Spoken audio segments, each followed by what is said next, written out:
Qui est la meilleure candidate ou le meilleur candidat pour diriger votre ville demain? Bonsoir à toutes et à tous et bienvenue dans cette émission spéciale débat élection municipale 2020. J-3 avant le second tour et cap ce soir sur l'une des villes où le suspense est à son comble, avec peut-être un tournant historique, direction Lille.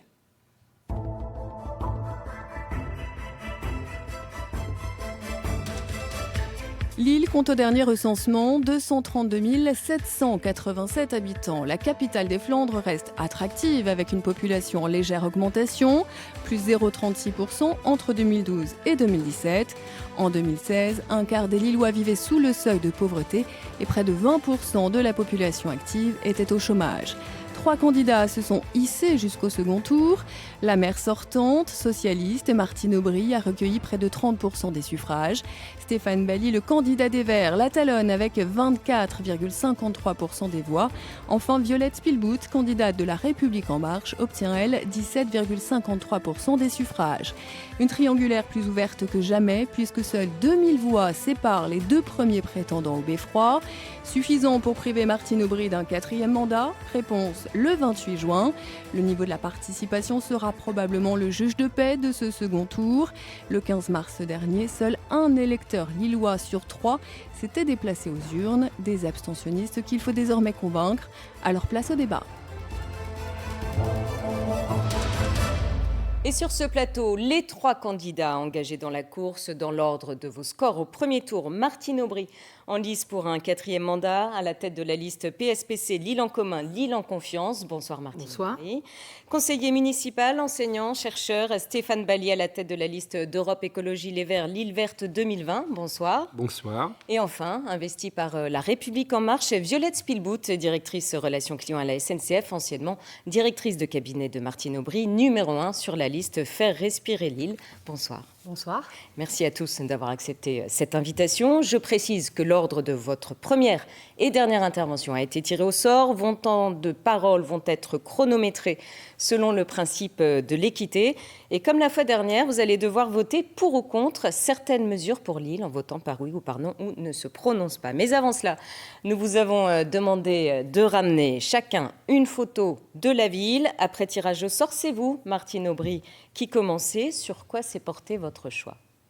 Eh bien, mon choix s'est porté sur la distribution de paniers alimentaires aux familles qui représentent la moitié des enfants lillois qui vont en primaire et qui payent moins de 1 euro à la cantine. Donc, tous les 15 jours, nous offrons ces paniers alimentaires gratuits. Après avoir donné des paniers d'urgence, des aides d'urgence, au mois de mars, on s'est rendu compte qu'il fallait effectivement aller plus loin. Et donc, ce sont des produits en plus, bio ou locaux, qui en plus aidé les agriculteurs locaux. Donc, un acte de solidarité. Solidarité, ce mot qui va parfaitement avec la ville de Lille. 3500 familles reçoivent donc ces colis de frais, de secs et de produits laitiers tous les 15 jours. Merci beaucoup Violette Spilbout. Nous allons découvrir votre photo. Expliquez-nous.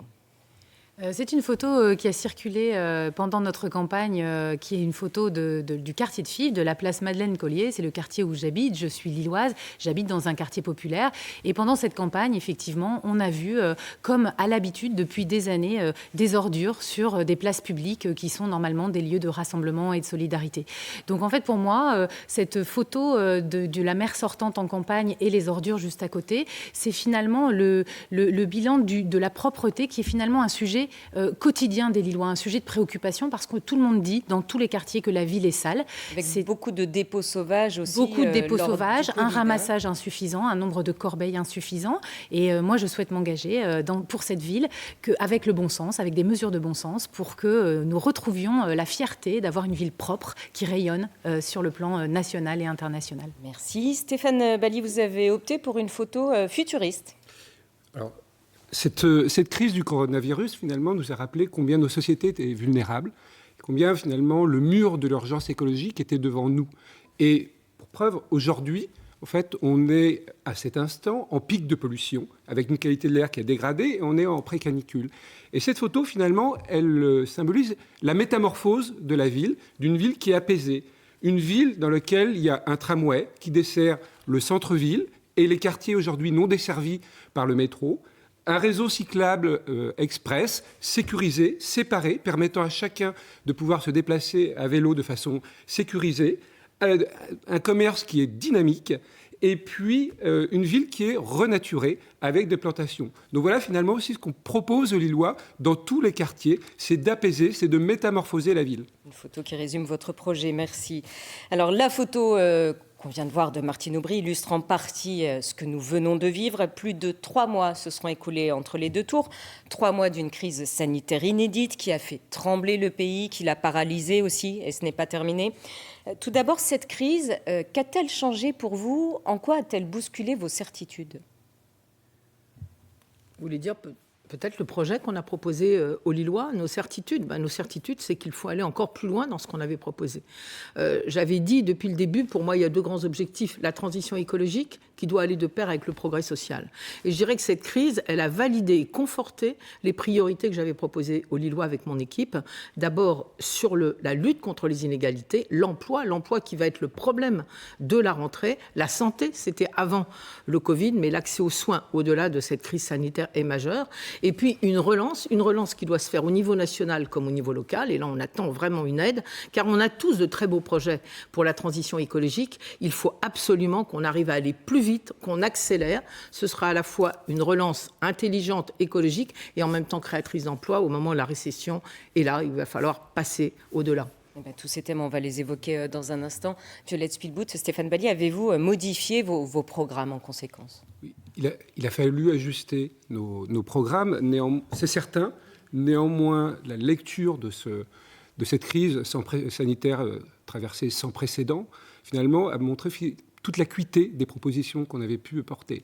Le partage de l'espace public, le développement de ce qu'on a appelé des coronapistes cyclables, la neutralisation de places de stationnement pour permettre à des commerçants de pouvoir développer une terrasse, je pense à des cafetiers ou à des restaurateurs. Voilà des propositions qu'on avait pu formuler. Je pense, on y reviendra, le revenu universel d'existence, c'est un amortisseur social absolument indispensable dans la crise qu'on va traverser. Donc voilà ces éléments. Oui, on est pleinement en phase finalement avec la crise sanitaire, la crise sociale, la crise économique et la crise écologique qu'on traverse. Violette Spielbout. Bien pour nous, Lillois engagés dans de multiples associations et au quotidien auprès des personnes les plus fragiles, la crise sanitaire a renforcé nos convictions sur la lutte contre l'isolement en particulier des personnes âgées et des personnes en situation de handicap. Autour de nous, on a vu beaucoup de gens qui ont souffert, il y a eu des décès, il y a des personnes qui sont encore malades dans notre entourage et donc ça a renforcé nos convictions sur la nécessité d'aller au-devant des Lillois. On a une mairie aujourd'hui qui s'est bureaucratisée, on a pourtant des agents municipaux qui ont envie d'aller à domicile à nouveau des citoyens lillois. Et nous souhaitons, par l'Accessibus, qui est un bus qui ira au domicile des personnes pour faciliter leurs démarches administratives, leurs démarches de santé, d'accès à la CMU, d'accès à la carte d'allocation handicapée, tous ces sujets-là, en proximité avec les Lillois, je pense que les élus que nous serons demain, le maire que je serai demain, devront en tirer l'enseignement et devront être aux côtés des Lillois les plus fragiles. Alors, vous permettez un mot là-dessus ? Bien sûr. Oui, et bien évidemment, il a fallu être aux côtés des Lillois pendant cette période. Le confinement pour les personnes âgées isolées, je l'ai demandé et mis en place une semaine avant le confinement général. Nous avons joint les 14 000 seniors qui sont sur le pass senior, qui nous ont dit on veut téléphoner, on veut des visites à domicile. Nous avons quadruplé les repas à domicile. Donc nous étions auprès effectivement des seniors. Vous avez raison, Madame Spielbout, de montrer les problèmes de propreté pendant ce confinement. C'est pas seulement pendant le confinement. Mais il a fallu que j'aille jusqu'à appeler le président de Veolia, car Estera avait décidé de ne plus ramasser les encombrants pendant toute cette période. Donc effectivement, moi aussi, j'ai eu un vrai problème. Oui, c'est une compétence métropolitaine, mais le maire doit quand même s'en occuper, parce que la saleté dans la rue, c'est important. Puis je suis heureuse que Stéphane Bally ait reconnu que les 15 km que j'ai demandé à la MEL de pistes cyclables qui ne seront pas transitoires, car c'est le début des réseaux express vélo que j'ai proposé dans mon programme. Et ça tombe bien, puisque la rue du Molinel, c'était une proposition formulée par Marc Centré il y a à peu près 10 ans, qui jusqu'à présent n'avait pas été concrétisée. Que ne l'avez-vous fait ? Et finalement, vous dites, j'ai passé un coup de téléphone. Non. Vous avez mené finalement cette gestion de crise en solitaire.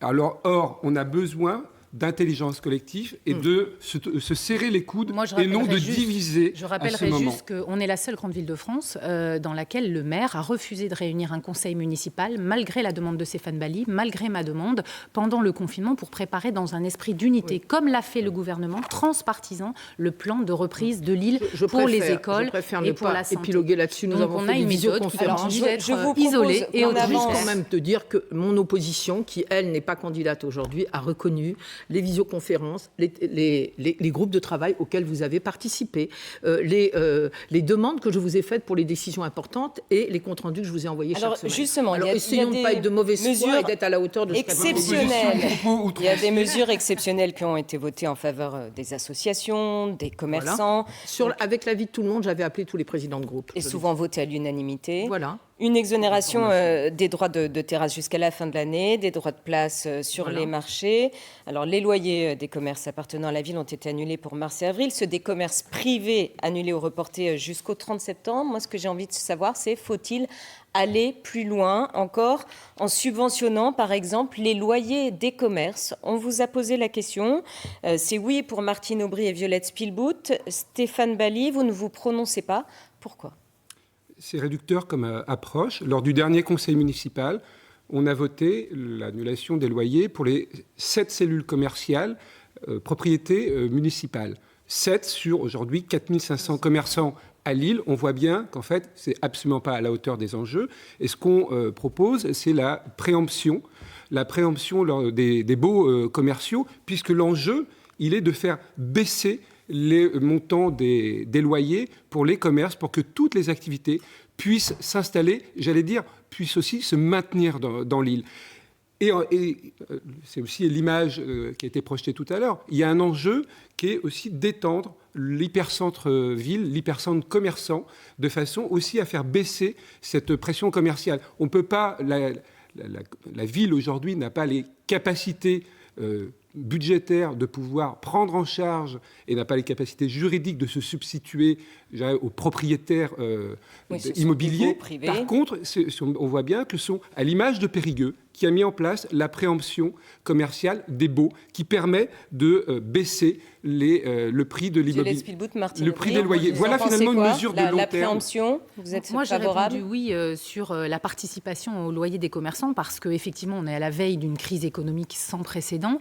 Nous avions déjà dans notre programme un grand plan de sauvetage des artères commerciales de nos quartiers et pas seulement du cœur de ville, avec un manager du commerce et un vrai plan d'action sur les zones de livraison, les zones de stationnement et l'aide aux commerçants en installation. Mais là, on va aller plus loin. On va être aux côtés des artisans et des commerçants en les aidant sur leur loyer. Et en contrepartie, on va leur demander 2 choses. Un engagement sur l'emploi des jeunes, la formation, l'apprentissage, et notamment l'emploi des personnes en situation de handicap, et un engagement sur le zéro déchet. Parce que ce sont des objectifs, l'économie, la transition écologique, dans lesquels nous devons agir ensemble. Et donc par cela, vous parlez de budget, Monsieur Bally, mais je pense qu'en fait, un choix budgétaire, c'est un choix politique, c'est un choix de priorité. Et donc, je n'ai pas peur de dire que nous serons aux côtés des commerçants et des artisans dès la rentrée 2020.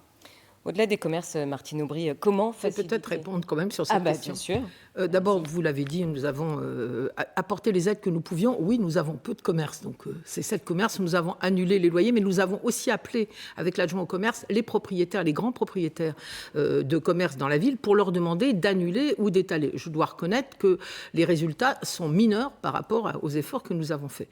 Je vais décevoir Madame Spielbout, mais une ville n'a pas le droit de donner des aides directes financières, par exemple, pour les loyers. C'est la métropole. Pas la leçon, Madame Aubry, non, mais quand c'est on juste... trouve les solutions juridiques. Non, mais là, la loi le dit, je ne vais pas vous citer l'article. Regardez les autres villes, regardez si ce je qui est en peux, train de si je faire peux Paris, terminer, si je peux terminer, quand on a une métropole, c'est la métropole qui le fait, c'est la loi qui le dit. C'est la raison pour laquelle Damien Castelin m'a demandé de travailler avec lui sur son plan de relance, et il y a effectivement 500 € qui sont prévus par mois, pendant 3 mois, pour aider les loyers des commerçants. C'est moi qui l'ai demandé, il l'a accepté tout de suite, parce que c'est la compétence de la métropole.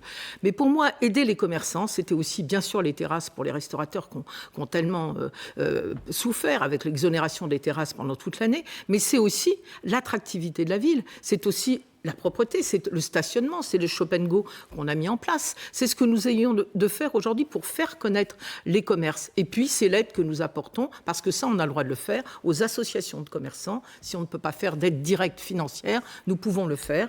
Et je dois dire qu'on a travaillé main dans la main avec les commerçants pour faire un protocole sanitaire de réouverture, pour leur apporter un kit.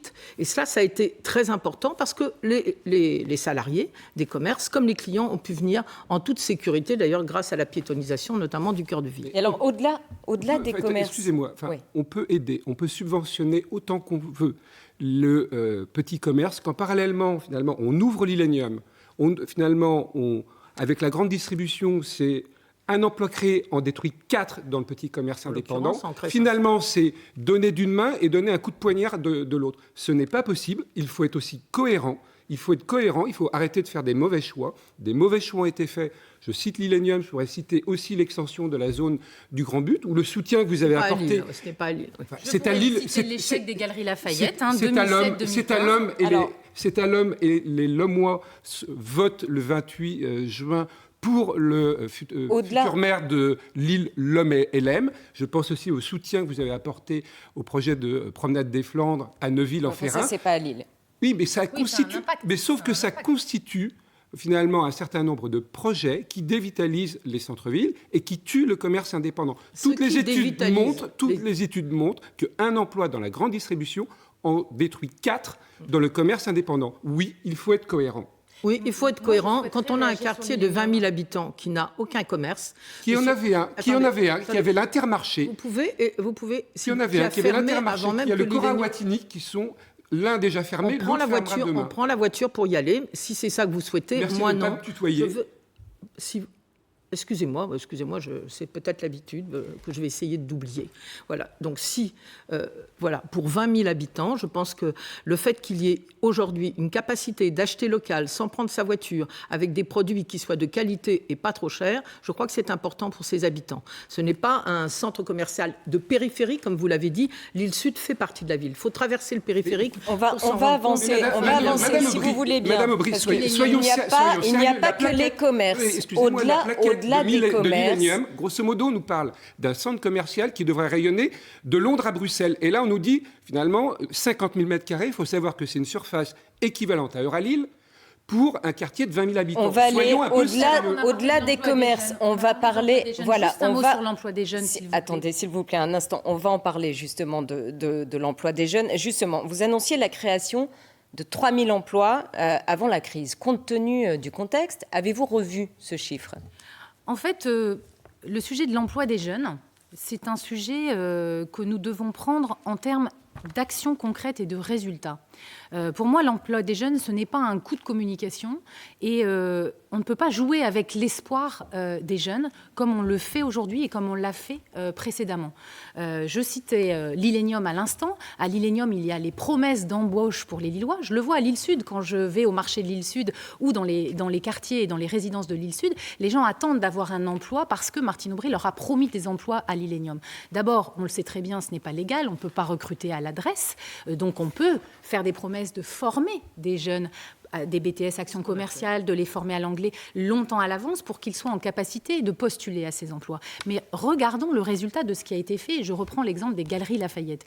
Au moment des Galeries Lafayette, grandes inaugurations en 2007. Madame Aubry, en 2007, vous étiez aux manettes. Et en 2007, on a promis 200 emplois pour les jeunes. Finalement, ce ne sont pas les Lillois qui ont pu profiter de ces emplois parce qu'ils ne parlaient pas anglais suffisamment bien, parce qu'on ne les avait pas préparés suffisamment avec la mission locale, le Pôle emploi, à occuper ces emplois.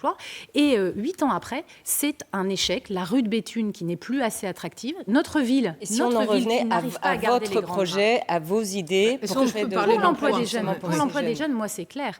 Je souhaite travailler avec ceux avec lesquels je travaille déjà. La Chambre des métiers d'artisanat, l'Union des commerces de proximité, la Chambre de commerce et d'industrie, qui sont prêts aujourd'hui à se mettre autour de la table avec moi. Ils me l'ont dit. Ils ont travaillé avec moi le projet pour faire en sorte que la Chambre des métiers à l'île Sud accueille des jeunes qui aujourd'hui sont avec des conseillers d'insertion dans les centres sociaux lillois. 3 000 jeunes, c'est un très bon objectif, mais le sujet n'est pas le chiffre, le sujet est le résultat. Parce que si on fait des promesses et qu'on ne les tient pas, eh bien on n'est pas un bon maire de Lille. Et je pense qu'aujourd'hui, les résultats obtenus ne sont pas à la hauteur. On a 30 000 chômeurs en 2014 à Lille et on a 30 000 chômeurs en 2020 à Lille. On voit que les résultats ne sont pas au rendez-vous. Ce ne sont pas les chiffres. Alors, attendez, vous permettez. Moi, je ne suis pas là pour passer du passé, mais quand même. Le chômage des jeunes a baissé pendant ce mandat de 15%. C'est le nombre de chômeurs. Le taux que vous donnez là, c'est l'arrondissement de Lille avec l'os. Ce n'est pas le taux de Lille. De 2016, voilà, je vous l'ai déjà dit au dernier mandat. Mais c'est surtout, ce n'est pas Lille. Oui, non, il faut mieux prendre le nombre de chômeurs. Dire les résultats, Madame Spielboud.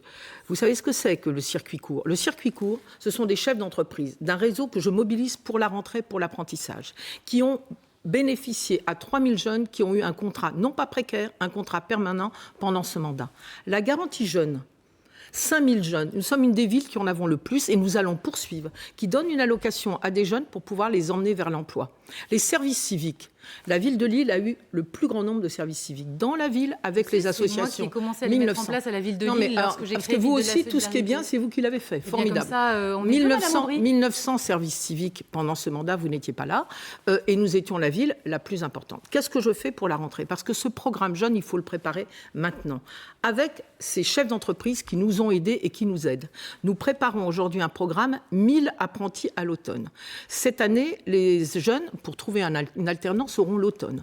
Dès le mois de juillet, seront reçus dans les mairies de quartier, à la maison de l'emploi, évidemment avec tous ceux qui travaillent sur l'emploi, vous en avez cité un certain nombre, les jeunes qui attendent l'alternance. On a déjà énormément de demandes.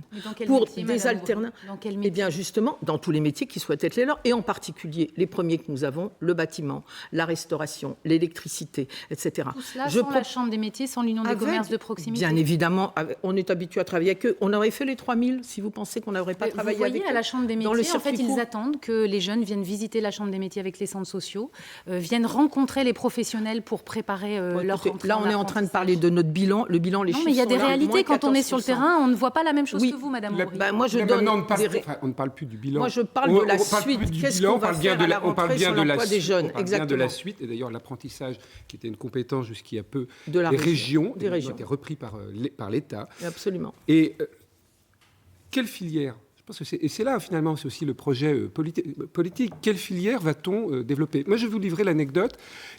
Quelle filière voulez-vous développer? Quelle filière? Eh bien, les filières de la transition, c'est des filières qui sont non délocalisables et qui sont extrêmement intensives en emploi. La rénovation énergétique du bâtiment. Notre proposition, qui est d'ailleurs la première proposition qui est sortie de la Convention citoyenne pour le climat, rénover plutôt que construire. C'est extrêmement intensif en emploi non délocalisable. Oui, il faut former des jeunes, il faut former aussi des moins jeunes, de façon à pouvoir répondre. C'est à la fois bon pour l'emploi, c'est aussi bon pour le budget des ménages. On a un quart des Lillois qui sont en situation de précarité énergétique, avec des conséquences sanitaires, bien souvent, parce qu'ils sont mal chauffés. Pour lutter contre le dérèglement climatique, Martine Aubry veut créer Euraclimat, Violette Spielboud, Euratransition. Vous nous expliquerez peut-être ce qui différencie vos projets. Stéphane Bally, vous affirmiez avant le premier tour ne pas vouloir d'Euratruc pour ne pas concentrer les emplois sur l'île. Vous avez changé de position ? Je n'ai pas changé, vous savez, je suis constant et ce n'est pas le rat quelque chose qui finalement constituera des métiers. Là, on voit, et c'est peut-être la particularité de la transition écologique, c'est qu'elle concerne tous les territoires. Et elle est génératrice d'emplois. Donc on a besoin finalement... Dans quel secteur, par exemple? Notamment le bâtiment. Je parlais du bâtiment. Rénover plutôt que construire. Donc ce sont des emplois de demain pour les Lillois et c'est non délocalisable. Je pense à l'autre filière qui est l'agriculture biologique, qui est aussi une des... mesure qui est ressortie de la Convention citoyenne pour le climat, l'alimentation bio pour tous, qui fait lien évidemment avec notre proposition de 100% bio d'ici la fin du mandat avec une alternative végétarienne. Oui, c'est extrêmement intensif en emploi et c'est non délocalisable. Finalement, et sur l'économie, je pense, moi, je suis créateur d'une coopérative, je gère une association. Oui, les fins de mois difficiles d'une structure, quand il faut payer des salariés, oui, ça peut être compliqué, j'y étais confronté. Donc, mais l'économie, il faut arrêter la démagogie de sortir des chiffres où d'ici quelques mois, il y aura des milliers d'apprentis ou des milliers d'emplois. Il y a plus de 10 ans, Madame Aubry, j'étais à la Maison de l'Emploi qui avait été créée juste en face, ce qui était à l'époque le projet de l'Illénium. Et je me souviens d'avoir rencontré des familles qui venaient, il y a plus de 10 ans, déposer des CV de leurs enfants pour avoir ces emplois. Aujourd'hui, malheureusement, les CV, c'est sur Twitter et LinkedIn qui recherchent les formations ou d'autres emplois qui n'ont pas attendu ces 10 ans. Et par ailleurs, je pense que plutôt que des aura trucs, c'est bien d'être en prise avec les réalités du terrain et d'avoir une économie qui soit endogène, qui soit ancrée sur le territoire, plutôt que d'avoir des décideurs qui demain puissent en fait prendre la décision d'aller s'installer ailleurs. Monsieur Bali, quand vous dites la ville est trop attractive, moi, je ne dis pas que la ville est trop attractive. Laissez-moi terminer. Je ne dis pas que la ville est trop attractive. Je dis qu'on a concentré sur son mandat finalement les bâtiments administratifs et le tertiaire. On a bien compris que, selon vous, il ne faut pas concentrer tous les emplois. Mais c'est une question d'équilibre. Oui, je postule pour être le prochain maire de Lille, mais oui, il y a une question d'équilibre territorial. Dunkerque perd 700 habitants par an. L'Avesnois a déjà finalement quitté la carte du département du Nord. C'est une question finalement de coopération interterritoriale. On a bien compris, Martine.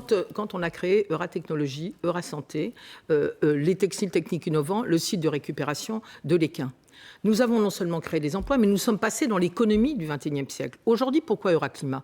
Il faut qu'il y ait un lieu où on puisse avoir de la recherche, et là on a énormément de partenaires, de l'expérimentation, un lieu d'accueil des citoyens et un lieu d'accueil des associations.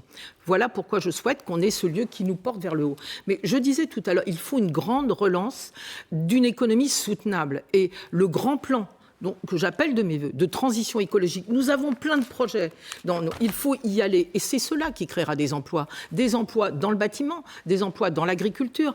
Quand la rénovation thermique des bâtiments... vous vous retrouvez sur ce point. Oui, mais moi, vous savez, je l'ai proposé depuis longtemps et c'est dans mon projet. Le plan de relance, ce n'est pas le débat de la présidentielle 2022. Non, mais le plan de relance, c'est maintenant qu'il se fait. Quand le gouvernement veut relancer l'économie, est-ce qu'on la relance comme avant ou est-ce qu'on met 50 milliards avec l'aide de l'Europe pour aider les collectivités locales qui ont tous ces projets pour que la transition écologique passe un pas complémentaire et qu'on crée des milliers d'emplois. Voilà ce que j'ai proposé. Vous avez du retard au niveau du temps de parole. J'entends un discours, en fait, où je vois s'écharper M. Bali, Mme Aubry, qui gouvernent ensemble depuis 20 ans et qui font des grandes déclarations sur la transition écologique. Ils ont les manettes. J'ai pas été directeur de cabinet et au cabinet pendant des années. Ils sont élus par le peuple depuis 20 ans.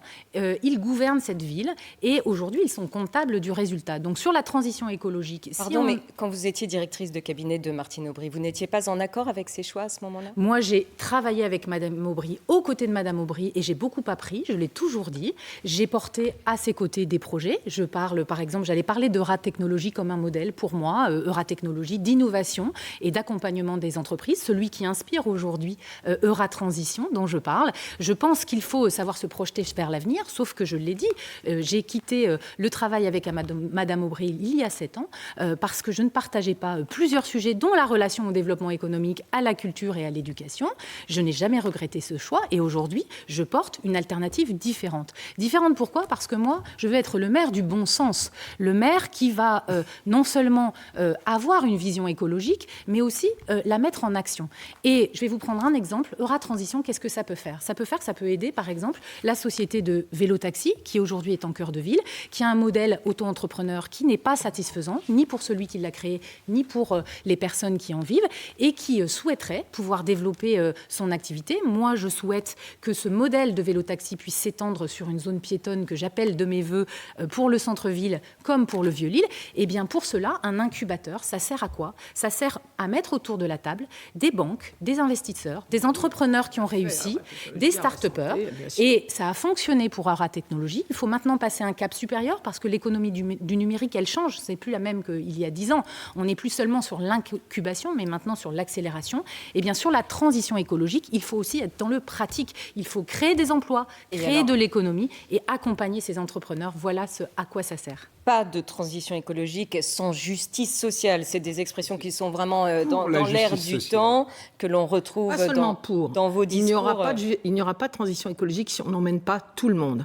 Et on a la chance d'avoir dans notre ville des gens qui vont bien, qui sont déjà bien avancés dans leur manière de consommer, d'être mobiles, voire même de construire quand c'est leur métier. Il faut que tout le monde prenne connaissance de ça et prenne conscience. Pour ça, il faut accompagner les personnes qui vont mal. Il faut aller vers eux. Il faut leur expliquer. Il faut aussi leur donner les accès à l'emploi, à la santé, à l'éducation, au logement, Monsieur Bali. Parce qu'autrement, on va travailler pour un cœur de ville qui va déjà bien, j'en fais partie, je les connais bien, mais on laissera de côté ce qui fait la fierté de notre ville, c'est-à-dire cette capacité à vivre ensemble, même si on est de catégories sociales différentes, de générations différentes, de cultures différentes. Ce qui est pour moi la force et la fierté de l'île. Eh bien, il faut que tout le monde avance en même temps. C'est comme ça qu'on fera la grande transition écologique nécessaire aujourd'hui. Non, mais je dis bien la transition écologique pour la justice sociale.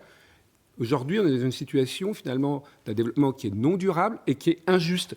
Quand les enfants de l'île Sud sont asthmatiques avec 10 points de plus que la moyenne nationale, on voit bien qu'en fait, la situation était profondément injuste. Et ce sont les premiers, ce sont les premiers qui sont impactés. On va parler santé, parce que la qualité de l'air, on l'avait déjà largement évoqué lors du débat du premier tour. On va parler de la santé. On peut quand même rappeler que bien qu'il n'y ait plus de voitures à Lille pendant le confinement, on a eu 3 pics de pollution. Ça ne veut pas dire qu'il ne faut pas réduire la place de la voiture. Ça ne veut pas dire qu'il ne faut pas capter mieux les gaz à effet de serre, notamment par plus de nature. Mais quand on a ri en face de moi, quand j'ai dit il y a d'autres causes, et si on veut vraiment lutter, il faut accepter d'analyser et pas se limiter à des slogans. Quand j'ai vu des pics de pollution alors qu'il n'y avait pas de voiture dans la ville, je me suis dit vraiment, travaillons, allons au fond des choses. Et là, justement, il y aura aujourd'hui même une alerte jaune justement sur la métropole lilloise. Pas encore un pic. Autre enseignement de cette crise du Covid, l'accès à la santé qui reste un problème pour les plus fragiles. On vous a interrogé, souhaitez-vous instaurer une mutuelle municipale pour permettre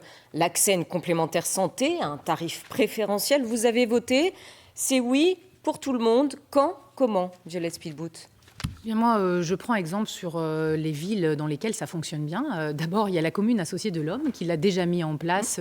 Et donc, moi, je souhaite rétablir un traitement égalitaire entre les habitants de l'Homme, Hélène et Lille, nos 3 communes associées dont je serai le maire si les habitants me choisissent le dimanche 28 juin.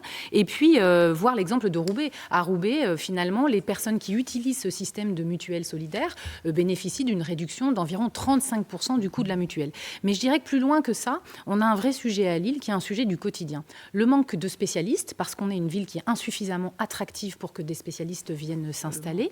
Les délais d'attente sont très longs. Le dépassement des forfaits sur tout le territoire, dans la région. Oui, mais ce n'est pas le cas dans toutes les villes. On est quand même mieux loti à Lille qu'ailleurs. Aujourd'hui, ophtalmo, dermato, par exemple, gynécologue, c'est 3, 4, 5 mois d'attente. J'ai encore testé il y a quelques jours. Donc, les personnes qui ont des relations avec un hôpital, des médecins, arrivent à avoir des rendez-vous en urgence. Et les autres, ceux qui sont les plus éloignés de l'accès aux soins, ont besoin d'attendre longtemps et parfois ne peuvent pas prendre en charge le dépassement d'honoraires. Donc moi, je souhaite la création de centres de soins municipaux, comme ça se fait par exemple à la ville de Paris, ça fonctionne très bien, qui rassemblent ensemble des spécialistes, des infirmiers. Ça existe par exemple dans des centres de soins à l'île Sud qui fonctionnent très bien, qui sont historiques et qui font aussi un travail d'accès aux soins. Ils vont à domicile, ils vont chercher les personnes. Ces médecins ? Eh bien, pour les attirer, il faut une ville attractive. On revient au sujet de tout à l'heure. Une ville propre, une ville où on trouve un logement pour les familles, une ville où on peut se déplacer en vélo, à pied, facilement, fluidement, où on puisse bien respirer. C'est tout un ensemble de paramètres qui font qu'aujourd'hui, nous redeviendrons une ville attractive par rapport à Rennes, Nantes, Bordeaux. Parce qu'il faut cesser le discours d'autosatisfaction. Quand j'entends tout à l'heure, on est une ville où il faut bon vivre, oui, on a de la solidarité, on a la chaleur dans le cœur, dans le Nord. Mais regardons la réalité en face. On a 25% de personnes qui vivent en dessous du seuil de pauvreté. Pourquoi ne pas l'avoir instauré auparavant ? Mais je vais en parler tout de suite. Pensez bien que la couverture maladie universelle, c'est moi qui l'ai mis en place, tout en rétablissant les comptes de la sécurité sociale. En 2000, c'est peut-être la plus grande fierté que j'ai de ce que j'ai fait quand j'étais au gouvernement, si je puis dire. La CMU a permis à 5 millions d'habitants de pouvoir être soignés gratuitement pour la première fois en France. Aujourd'hui, grâce aux réformes qui ont été faites, donc nous avons maintenant un nouveau système qui permet la complémentaire santé-solidarité à 7 millions d'habitants et quasiment à tous les Lillois. Il manquait, avant cette couverture maladie, 3 catégories qui étaient peu couvertes par la CMU et par les compléments qui avaient été votés. Les personnes âgées, les étudiants. Et puis quelques indépendants, mais le problème c'est réglé avec eux. Les personnes âgées, nous avons aussitôt signé un accord, parce qu'il y avait peu de gens, donc on ne pouvait pas avoir, comme il y avait très peu de personnes, des tarifs préférentiels suffisants. Nous avons donc signé avec la mutuelle Harmonie Mutuelle, pour les seniors, une garantie qui va jusqu'à une réduction de 144 € pour leur protection. Aujourd'hui, nous sommes en train de réaliser un autre type de mutuelle, c'est-à-dire de préparer un achat groupé d'énergie, parce que là, il y a beaucoup de gens. Donc, on va pouvoir avoir des tarifs qui soient effectivement réduits. Donc, je dis à Mme Spielbout, la mutuelle, aujourd'hui, elle existe pour les seniors. Il reste les étudiants avec lesquels nous travaillons, notamment avec le Crous, pour pouvoir traiter ce problème. Pour le reste, avec la couverture solidarité, les Lillois sont couverts aujourd'hui en matière de santé. En revanche, il y a tout le problème, et je le présentais dès avant le premier tour, de l'accès aux soins pour les spécialistes, au moment où l'hôpital public, et j'attends beaucoup du Ségur, parce que l'hôpital, quand j'étais aux manettes, elle était au cœur du système de santé. L'hôpital avait un budget qui augmentait chaque année, les investissements, la recherche. Eh bien, aujourd'hui, il faut des embauches, il faut une revalorisation. Il ne suffit pas de leur avoir dit merci à 20h tous les jours et d'avoir dit la première et la deuxième ligne. Il faut aujourd'hui être au rendez-vous. Donc, les hôpitaux, l'accès aux soins, ces maisons de soins, Madame Spielbout, ils existent dans tous les quartiers populaires aujourd'hui et nous allons continuer. Et tout le monde a une mutuelle, donc tout va bien. Attention, Martine Aubry, parce que là, vous avez un petit peu dépassé Oui, votre temps de parole. On va en garder pour plus tard. Stéphane Bally, vous souhaitiez réagir ? C'est une des propositions qu'on avait écrites dans notre programme et qu'on mettra en œuvre. C'était mis en place à Grande-Sainte, c'était mis en place aussi à l'Homme. Ça fonctionne, c'est depuis 2016. Voilà. Il y a un certain nombre de Lillois qui aujourd'hui ne sont pas couverts. Et quelque part, l'enseignement aussi de cette crise sanitaire, c'est le besoin que chaque Lillois, chaque Lilloise ait accès à des soins.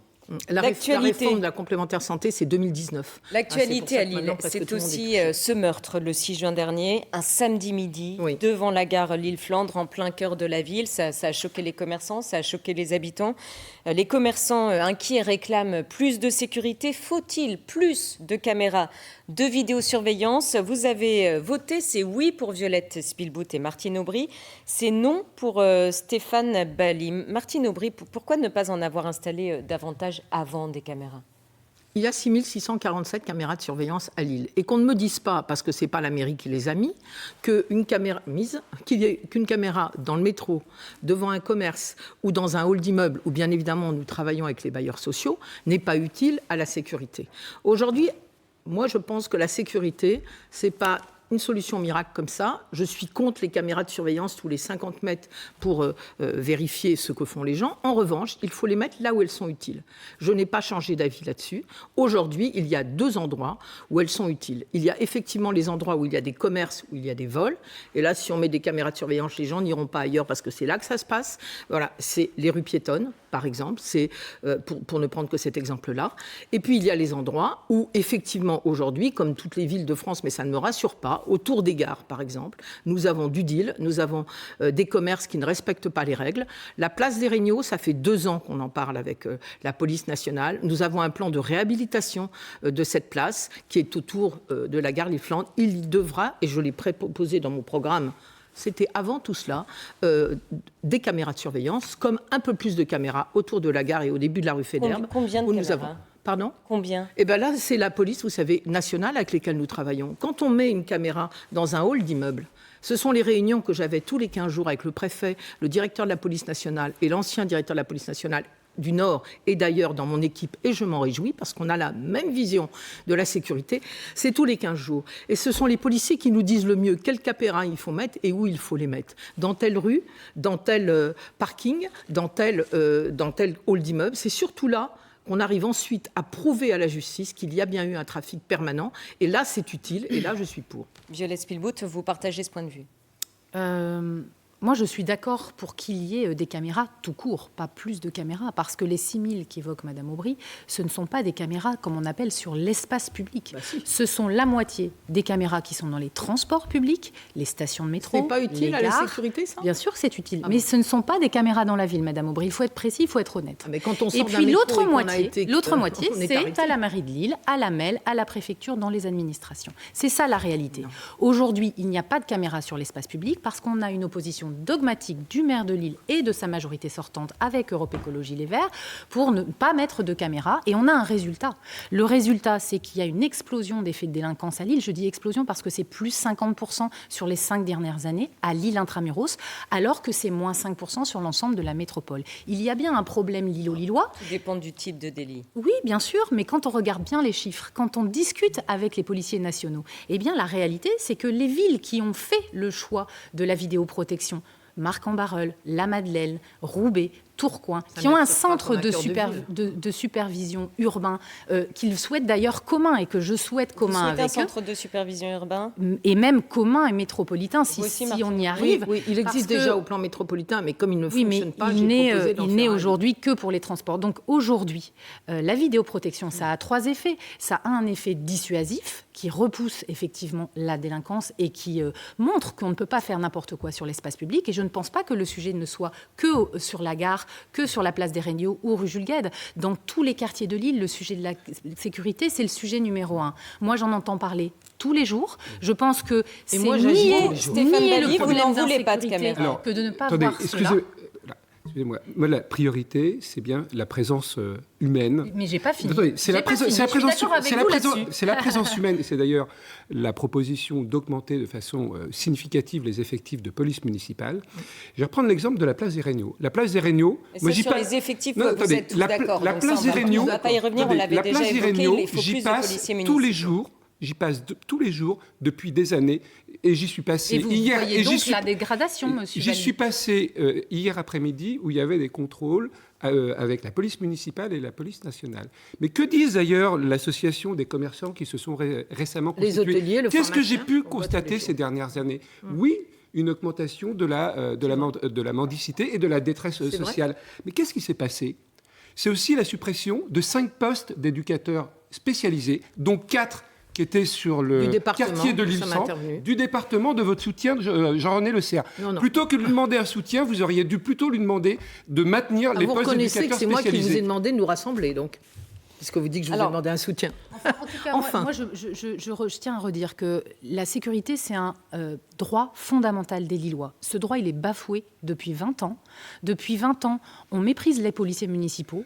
Ils n'ont pas l'autorisation de prendre des initiatives, d'être sur le terrain dans les quartiers difficiles. Pensez-vous que c'est on ne leur fait pas suffisamment confiance. C'est une caméra qui les policiers municipaux au débordement qu'il peut y avoir du Masséna. J'ai rencontré discuter avec les policiers municipaux très rapidement. On va juste aborder une dernière question avant vos conclusions. Une dernière question qui a été soumise à vos votes. C'est un débat national qui trouve son écho à Lille. La campagne Faidherbe doit tomber. Des militants réclament le retrait de la statue de cette figure du passé colonial français. Des tensions ont eu lieu samedi dernier entre ces manifestants et des militants d'extrême droite. Faut-il déboulonner la statue Faidherbe? Nous vous avons posé la question. Martine Aubry et Violette Spielbout, c'est non. Stéphane Bally ne se prononce pas. Pourquoi vous ne vous prononcez pas? Il faut prendre de la hauteur, ne pas confondre histoire et mémoire. L'histoire, elle ne s'écrit pas sous le coup des émotions. Oui, il y a le Faidherbe de 1870, mais oui, il y a le Faidherbe aussi, le colonisateur. Et peut-être qu'à terme, il faudra démonter cette statue. Mais ce n'est pas une décision qui peut être prise comme ça, sous le coup de l'émotion. C'est tout un travail qui doit être mené avec des universitaires, avec des associations, avec des groupes politiques du conseil municipal, avec les Lillois.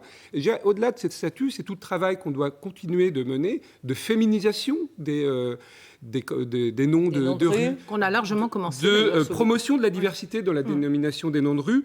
Et la mise en avant, finalement, de l'histoire populaire de Lille. Voilà, c'est la raison pour laquelle je ne me prononce pas et je sépare bien, finalement, histoire et mémoire. Martine Aubry, vous dites qu'il faut faire de la pédagogie. Non, mais moi, je suis d'accord avec ce qu'il a dit. Bon, d'abord, ici, je pense qu'on condamne tous le colonialisme et le racisme.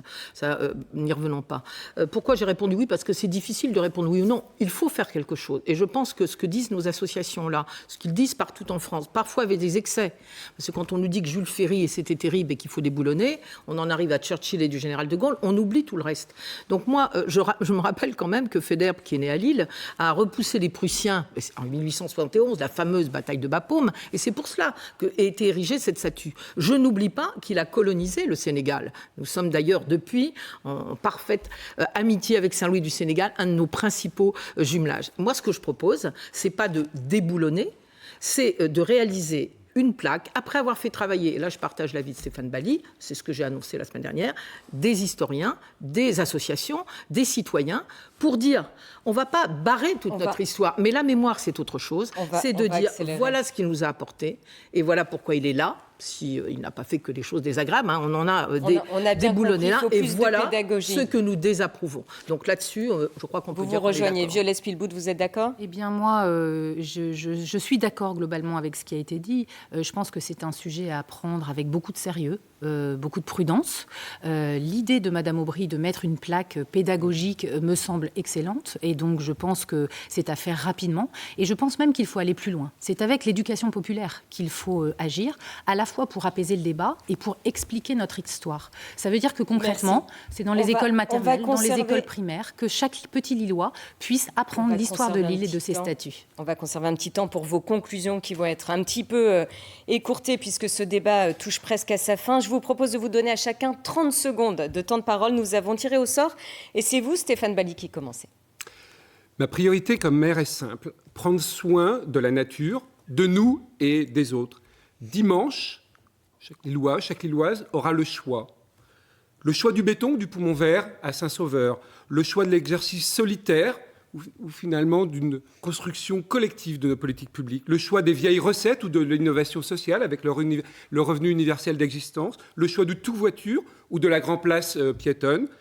Je dois dire finalement en conclusion à chaque Lillois, à chaque Lilloise, qu'une nouvelle page s'ouvre à écrire ensemble et que dimanche, avec le bulletin Lille verte 2020, c'est un vote d'espoir, un vote d'avenir pour changer enfin. Votre mot de la fin, Violette Spielbout. Chers Lillois, j'habite Lille depuis 35 ans. J'y ai étudié, j'y élève mes enfants. J'aime notre ville et j'ai envie qu'elle change. Notre liste, Faire respirer Lille, est en capacité de gagner et de faire changer Lille dimanche prochain, le dimanche 28 juin 2020, grâce à vos voix. N'en déplaise les manipulations des dinosaures politiques qui, depuis des dizaines et des dizaines d'années, cumulent tous les postes, tous les pouvoirs, pendant des dizaines d'années, écologistes comme socialistes. Ce dimanche, c'est l'avenir de notre ville qui se joue. L'avenir aussi des 6 prochaines années du quotidien de tous les Lillois. Le vote du changement pour Lille, c'est le vote Violette Spielbout. Le vote de l'alternative crédible et responsable, c'est le vote Violette Spielbout. C'est écoulé. Merci beaucoup. La parole enfin à Martine Aubry. Oui, simplement dire que les Lilloises et les Lillois me connaissent. Ils connaissent mes engagements, ma détermination. On partage d'ailleurs la passion de Lille. Et ils savent que lorsque je m'engage, je fais. Voilà, je le dis très simplement. On va passer une période extrêmement difficile, avec une récession économique et des problèmes d'emploi considérables. C'est pour ça que je propose ce programme pour les jeunes dès la rentrée. Il va falloir être courageuse, il va falloir tenir la rampe. Et il ne faudra pas oublier le projet. Le projet, c'est quoi?